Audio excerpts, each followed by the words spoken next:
By the time I met George Seah, he was something of a legend.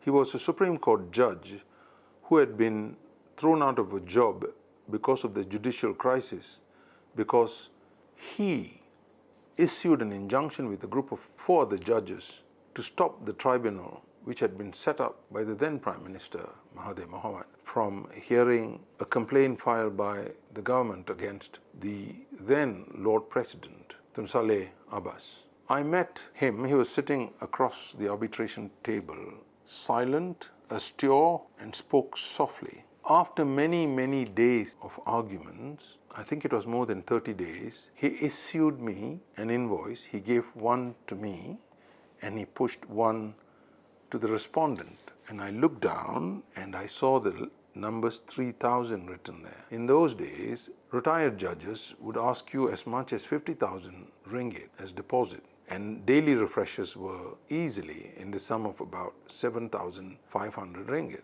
Even in England, the cheapest of those who do it, an arbitration, about 5,000 pounds a day. So I was looking at this invoice, which was written 30 days of hearings and 3,000 ringgit.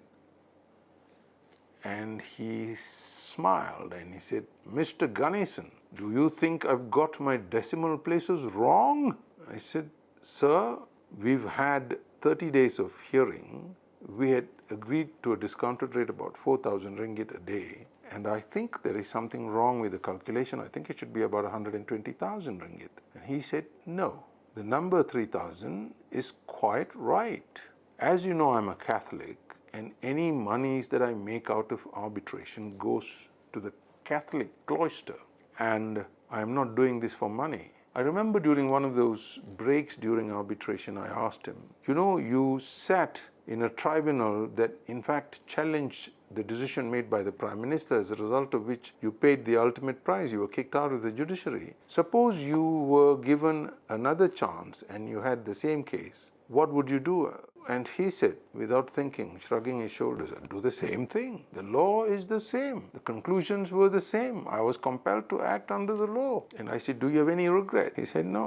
He said, "You young people must understand this. When a wrong is committed, you must stand up and fight for it with the law. When you do that, justice will be established. Now you may have to pay a price. You may be imprisoned. You may be arrested. You may be bullied. You may be put to great expense. But if you will not fight, who will fight?" Think about that. And this is how great George Seah was. I have written another essay about him. You can see that here.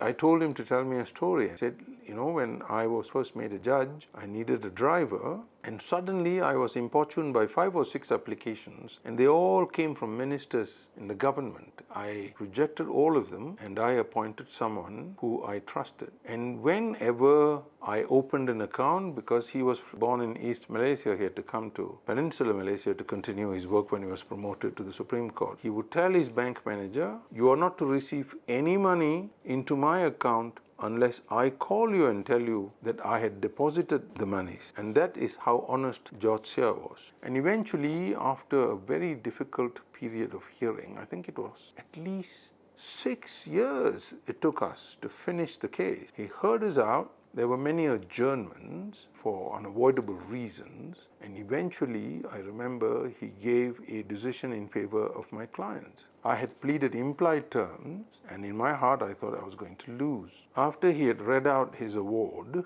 and published it and handed over a copy to each counsel, I remember my clients, being ethnic Indians, ran forward and fell at his feet and said, "Thank you, sir, thank you, sir." And he looked at them and said, "You shouldn't thank me. You should thank him." He motioned towards me. Then he had a cup of coffee and he took his bag and he walked down.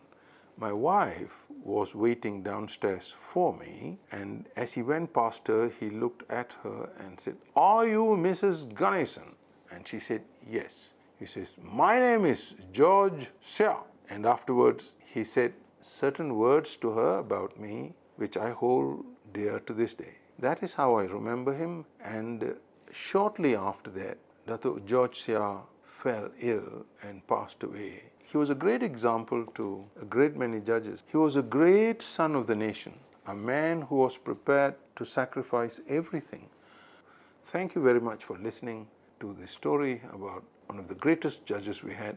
I remember him as a person who suffered a great deal in silence and asked nothing of his country. He was as great as the other 5 judges whose names appear here, who sacrificed everything for their country.